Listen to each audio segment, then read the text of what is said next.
In today's video, I'm going to teach you how to draw on a PDF using Adobe Acrobat Reader. This is a handy skill to have, whether you're reviewing a document, adding annotations, creating a quick sketch, or personalizing your files. So let's dive right in. First, you'll want to open Adobe Acrobat Reader and locate the PDF file you wish to work with. If you haven't already installed Adobe Acrobat Reader on your device, be sure to do so beforehand. Once installed, launch the program and navigate to your file. To open your PDF, click on File at the top left corner, select Open, and then browse through your files to find the PDF you'd like to draw on. With your PDF open in Adobe Acrobat Reader, turn your attention to the tools located on the left side of your document. You'll see various options designed to help you interact and modify your PDF file.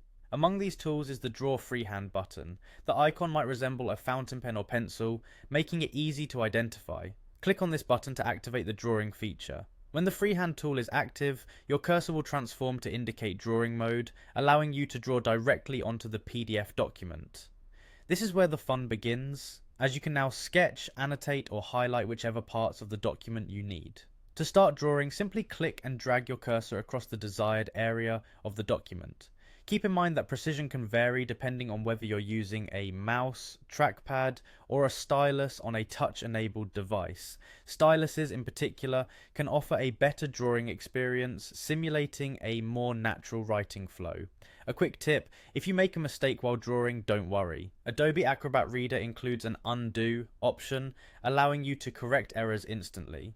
Look for the undo icon, typically represented by a leftward arrow, at the top of your screen. Clicking it will remove your last mark or action, so feel free to experiment and perfect your annotations. Once you've finished drawing on your PDF, it's important to save your work. Navigate to File once again and click Save or Save As. If you need to rename the document or select a new location for the saved file, remember, saving your changes ensures that your edits are applied and you can access them later. Great job getting through these steps.